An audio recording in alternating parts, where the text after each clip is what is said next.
नमस्कार मित्रांनो, मी Yogesh Mane ignite academy मध्ये तुमचं सर्वांचं स्वागत करतो. मित्रो, एसएससी जेई ची वॅकन्सी आलेली आहे आणि त्याचं कंप्लीट नोटिफिकेशन सुद्धा मी घेऊन आलो. तर मग या एसएससी जेई चा नेमका सिलेबस, एक्झामचा पॅटर्न काय असणार आहे, एक्झाम कधी कंडक्ट होऊ शकतात, या सर्व गोष्टींबद्दल डिस्कस करण्यासाठीचा हा मी व्हिडिओ घेऊन आलो. या व्हिडिओमध्ये मी मेकॅनिकल इंजिनिअरिंगचा घेऊन आलोय, पुढे तुमच्यासाठी मी सिव्हिल इंजिनिअरिंग वगैरे बाकीच्याही घेऊन येईल जे सिव्हिलचे विद्यार्थी आहेत. सध्या आपण मेकॅनिकल बघू. आता सर्वात पहिले एक गोष्ट क्लिअर करतो, ती म्हणजे काय, तर काही पोस्ट ज्या आहेत ना, मेकॅनिकल आणि इलेक्ट्रिकल या दोन्हीसाठी आहेत. मग तुम्ही म्हणाल सर बीएमसी सारखं मेकॅनिकल आणि इलेक्ट्रिकलचं दोन्हीचं प्रिपरेशन करायचं का हो? तर तसं नाही मित्र हो. काय करायचं आहे तुम्हाला, तुम्ही जर मेकॅनिकलचे असाल तर फक्त मेकॅनिकल इंजिनिअरिंग वरच फोकस करायचा, त्यासोबत जीएसचा असेल राईट, तो पार्ट वेगळा. पण तुम्हाला फक्त आणि फक्त मेकॅनिकलच टेक्निकल करायचं आहे. मग कॉमन पोस्ट आहे तर काय, तर इलेक्ट्रिकल वाल्यांनी इलेक्ट्रिकलच करायचं, मेकॅनिकल वाल्यांनी मेकॅनिकलच करायचं. मग नॉर्मलायझेशन होईल, दोन्हीची एक कॉमन मेरिट लिस्ट बनेल आणि त्यानुसार तुमचे सिलेक्शन होतील. त्यामुळं बीएमसी सारखं कंबाईन करून प्रिपरेशन करण्याच्या भानगडीत पडायचं नाही. राईट, तर चला आपण बघू काय नेमकं सिलेबस दिलेला आहे ते. सर्वप्रथम हे बघा की अप्लाय करण्याची लास्ट डेट कधी आहे, तर 21 तारीख आहे. आणखीनही अप्लाय केलं नसेल, वेळ गेलेली नाही, अप्लाय करू शकता. हा व्हिडिओ मी अगोदर घेऊन येण्याचं कारणही तेच आहे, जेणेकरून तुम्हाला एक रिमाइंडर होईल की बाबा अप्लाय केलं नाही आपण एसएससी ला, अप्लाय करा. फीस कमी असते एसएससी ची, त्यामुळे नक्की अप्लाय करा. पुढे प्रिपरेशन होईल न होईल, एक्झाम द्यायला जाल न जाल ते वेगळी गोष्ट आहे, पण फॉर्म भरायला नका विसरू. राईट, पुन्हा मग कसं असतं की आली होती ऑपॉर्च्युनिटी, आता सीट मॅट्रिक्स तुमचा दिलेलं, किती कोणाला सीट जातील माहिती आहे का, चांगल्या सीट जर असतील तर मेकॅनिकलच्या, त्यामुळं अप्लाय करून घ्या, नक्की अप्लाय करा. राईट, 21 तारीख ही शेवटची डेट आहे. आणि त्यांनी पेपर 1 ची सीबीटी कम्प्युटर बेस्ड टेस्ट आहे 27 ते 31 ऑक्टोबरच्या दरम्यान होईल असं सांगितलेलं आहे 2025. राईट, टेंटेटिव्ह पेपर 2 चं जानेवारी फेब्रुवारी 2026. क्लिअर. पुढं आता बघा एक्झामचा पॅटर्न काय असणार आहे. आता पेपर 1 पहिले आहे, म्हणजे ज्याला आपण प्री म्हणा. राईट, आता याच्यामध्ये काय असणार आहे, जनरल इंटेलिजन्स 50 क्वेश्चन असतील 50 मार्काला. जनरल अवेअरनेस, याचा मी डिटेलमध्ये सिलेबस घेऊन येईल की एसएससी ला जनरल अवेअरनेस मध्ये नेमकं अपेक्षित काय आहे. राईट, हे पण मी डिटेलमध्ये सांगेल, कुठलं काय किती मार्काला कुठला सब्जेक्ट विचारला गेला याचंही अनालिसिस सांगतो. 50 क्वेश्चन 50 मार्काला आहे. आणि मेन एक गोष्ट की आता आरटीओ एमईआय ची बरेच जण तयारी करायला लागले, त्याच्यासोबत याची नक्की तयारी होईल. तुम्ही आरटीओची जरी तयारी केली तर त्याच्यात पूर्ण जवळपास फक्त नॉन टेक्निकलचा सिलेबस सोडला तर बाकी बऱ्यापैकी कव्हर होतो. क्लिअर.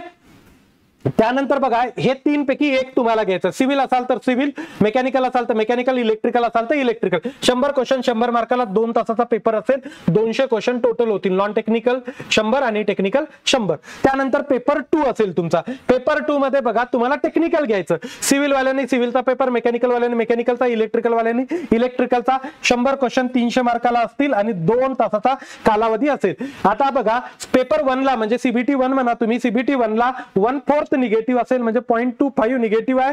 आणि सीबीटी 2 ला जे आहे ते 1/3 निगेटिव्ह असेल म्हणजे 1 मार्क कटेल. 3 मार्काचा प्रत्येक क्वेश्चन आहे. बघा मित्रो, आपली ही एक इंटिग्रेटेड बॅच आहे. SSC JE KDMC WRD ISRO यासाठी बनवलेली बॅच आहे. आरटीओ एमईआय जरी पाहिजेत असेल तर आरटीओ एमईआय ची जी बॅच आहे ती घ्या, त्याच्यामध्ये हे सर्व गोष्टी तुम्हाला अवेलेबल होतील. राईट, ही रेकॉर्डेड बॅच आहे, तुम्हाला टाइमली गायडन्स सुद्धा केलं जाणार आहे. त्याच्यात अनलिमिटेड व्ह्यूज आहेत. त्यानंतर पीडीएफ लेक्चरच्या ज्या नोट्स आहेत त्या पीडीएफच्या फॉर्मॅटमध्ये तुम्हाला अवेलेबल करून दिला. क्रॅश सेशन आहे, मेगा टेस्ट सिरीज आहे, माझा हँडरिटन नोट सुद्धा तुम्हाला अवेलेबल होणार आहे. फीस आहे 3999 प्लस जीएसटी. राईट, तुम्ही जर YM10 हा कुपन कोड यूज केला तर तुम्हाला 10% डिस्काउंट सुद्धा मिळेल. YM10 इग्नाइटच्या कुठल्याही कोर्सला तुम्ही अप्लाय करू शकता, तुम्हाला 10% डिस्काउंट मिळून जाईल. पुढं आता बघा सीबीटी 1 मध्ये सगळ्यात पहिले रिझनिंगचा कॉमन सिलेबस आहे. Syllabus for general intelligence would be including the question both verbal and non verbal type. The test may include the question on analogies, similarities, differences, face visualization, problem solving, त्यानंतर analysis, judgment, decision making, visual memory, discrimination,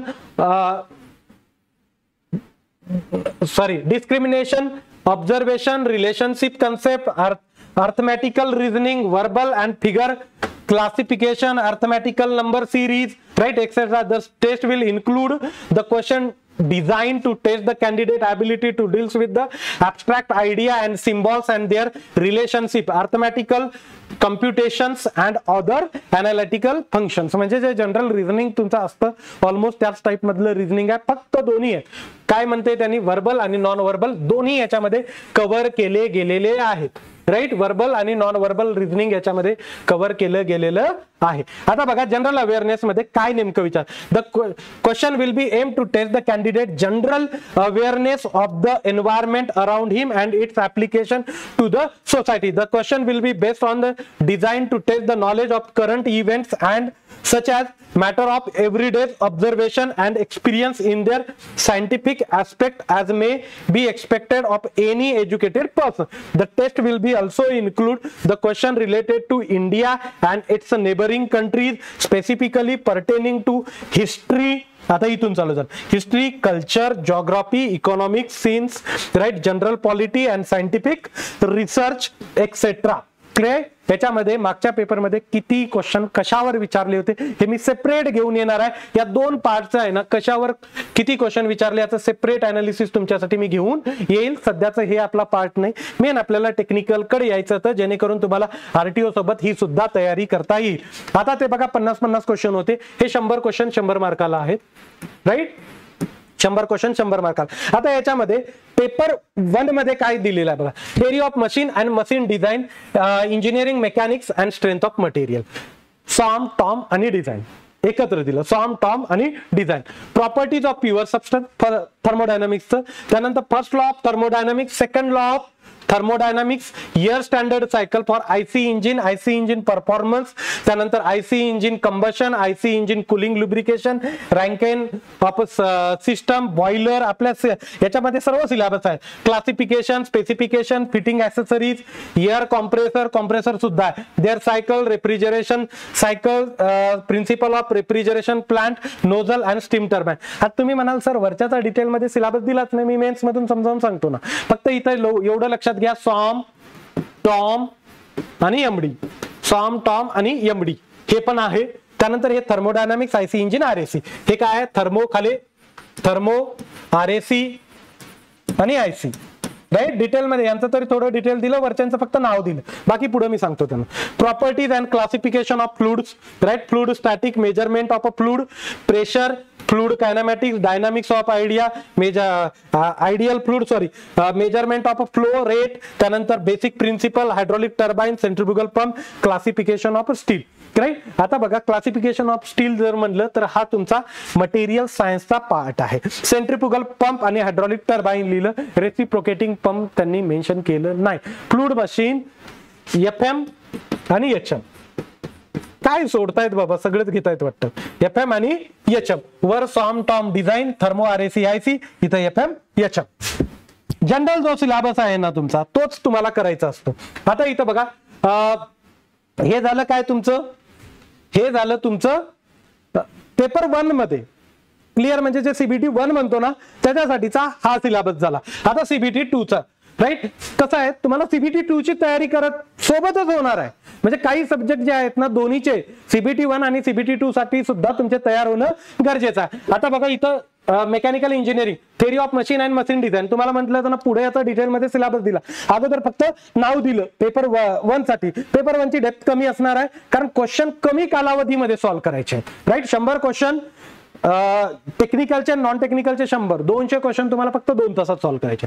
इथं बघा simple concept of simple machine, right, त्यानंतर 4 bar linkage, link motion, right, म्हणजे ते तुमचं simple mechanism पहिला topic पंपचा जो आहे तो. त्यानंतर flywheel and the fluctuation of energy, power transmission, belt, V belt, flat belt, okay, clutches, plate, conical clutch, gear, type of gears, gear profiles, gear ratio, calculation, governor, principle and classification, reverted joint, cam, bearing, friction in the collar and pivots.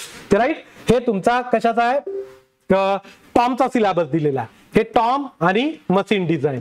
आता याच्यामध्ये कसं आहे की आपलं belt रोप chain म्हणतो आपण, हे machine design मध्ये, क्लचेस मशीन डिझाईन मध्ये करतो तुम्ही. त्यानंतर गिअर, आता गिअर दोन्ही टाइप मध्ये करावं लागेल तुम्हाला. टॉमचा गिअर म्हणजे इंटरफरन्स वगैरे ते दिलेला आहे, right, minimum number of teeth ते, राईट, ते आहे टॉमचं. डिझाईन कसं बीम स्ट्रेंथ वगैरे ते आहे तुमचं डिझाईनचं. थोडं करायला लागतं डिझाईनचं, तुम्हाला जास्त गिअर्स नाही आहे. Engineering mechanics and strength of material बघा, equilibrium, forces, law of motion, friction, concept of stress and strain, elastic limit, elastic constant, bending moment and shear force diagram. त्यानंतर stress in composite bar, torsion circular shaft, buckling of a column, Euler's and Rankine theory, thin walled pressure, right. हा तुमचा कशाचा आहे, सॉमचा आहे. याच्यामध्ये मेकॅनिक्सचं काय, equilibrium, forces, laws of motion आणि फ्रिक्शन, राईट. हे एवढा पार्ट तुमचा मेकॅनिक्सचा दिलेला आहे, म्हणजे स्टॅटिक पार्ट आहे तुमचा मेकॅनिक्सचा, राईट. थोडंसं लॉज ऑफ मोशन आहे ते डायनामिक्सचा. Concept of simple stress and strain, मग याच्यामध्ये तुमचं थर्मल स्ट्रेसेस पण आलं, राईट. इलास्टिक लिमिट आणि इलास्टिक कॉन्स्टंट तेही त्याच्यामध्येच आहे. ओके, त्यानंतर बेंडिंग आहे, टॉर्शन पण आहे, राईट. शिअर फोर्स डायग्राम आहे, म्हणजे SFD आहे, BMD, राईट. दोन्ही स्ट्रेस इन कॉम्पोजिट बार तेही तुम्ही सिंपल स्ट्रेस स्ट्रेन मध्ये शिकता. त्यानंतर टॉर्शनही दिलेला आहे, बकलिंग कॉलम म्हणजे थेरीज ऑफ कॉलम आहे, रँकाइन थेरी त्याच्यात थेरीज ऑफ कॉलम मध्ये आणि प्रेशर वेसल. क्लिअर, हे झालं तुमचा सॉमचा सिलेबस. आता थर्मल इंजिनिअरिंग मध्ये properties of pure substance, PV diagram म्हणजे PV diagram of for a pure substance like H2O, introduction to steam table with respect to the steam generation process, definition of saturation, weight, superheated status, definition, dryness fraction of a steam, degrees of superheat, okay, of a steam, HS chart, okay, Molière diagram. HS डायग्रामला काय म्हणतो आपण, HS diagram for pure substance is Molière. Simple आहे, clear. आणि शिकवायलाही गेलं ना खूप दिसायला syllabus जास्त दिसतो त्याचा, प्रॉपर्टीज ऑफ प्युअर सबस्टन्स पण छोटा आहे. नंतर बघा, first law of thermodynamics, definition of stored energy, internal energy. त्यानंतर first law of thermodynamics of a cyclic process, non flow energy equation. त्यानंतर flow energy, definition of enthalpy condition for steady state, flow steady state, steady flow energy equation, right. हे बघा, first law जशाला तसा आपण आपल्या याच्यामध्ये घेतला तो पूर्ण आहे, स्टडी स्टेट साठी आहे. Okay, steady flow energy equation ज्याला म्हणतो आपण. सेकंड लॉ पण पूर्ण आहे, definition of sink source, right. दोन्ही आहे, heat engine, heat pump, refrigerator आहे, thermal efficiency of heat engine, coefficient of performance आहे, Kelvin Planck statement, Clausius statement आहे. सेकंड लॉची then absolute thermodynamic temperature scale आहे. त्यानंतर क्लॉसियस इंटिग्रल आहे, entropy, याच्यामध्येच एंट्रॉपी दिली बऱ्याच ठिकाणी, सेकंड लॉलाच एंट्रॉपी सोबत कनेक्ट करता. त्यानंतर एंट्रॉपी चेंज कॅल्क्युलेशन आयडियल प्रोसेसला आहे, कार्नॉट सायकल आहे, कार्नॉट इफिशियन्सी आहे, PMM2 आहे, definition of impossibility, okay, irreversibility वगैरे त्यांना म्हणायचं आहे त्याच्यामध्ये. Clear. Air standard cycle for IC engine, Otto आहे, डिझेल, ड्वेल तिन्ही करायच्या. Otto cycle plot PVTS diagram वरचा, त्यानंतर थर्मल इफिशियन्सी ऑटो सायकलची, डिझेल इंजिन PVTS चा प्लॉट, त्यानंतर थर्मल डिझेलची efficiency, IC engine performance, IC engine combustion, IC engine cooling and lubrication. Clear. IC इंजिनचा सिलेबस थोडा RTO पेक्षा कमी दिलेला. आता नवीन सिलेबस मध्ये RTOच्या IC इंजिन दिसत नाही पण हिडन आहे, राईट. सांगतो मी तुम्हाला. Simple Rankine cycle plot, PVTS diagram, HS diagram, Rankine efficiency with and without pump वर. क्लिअर. रँकाइन सायकल आहे, सिंपल समजून जाईल. बॉयलर पण सिलेबस मध्ये आहे, classification, specification, fitting, accessory, fire tube and water tube, boiler. त्यानंतर कॉम्प्रेसर पण दिलं, their cycles, refrigeration cycle, principle of refrigeration plant, nozzle and steam turbine. Clear.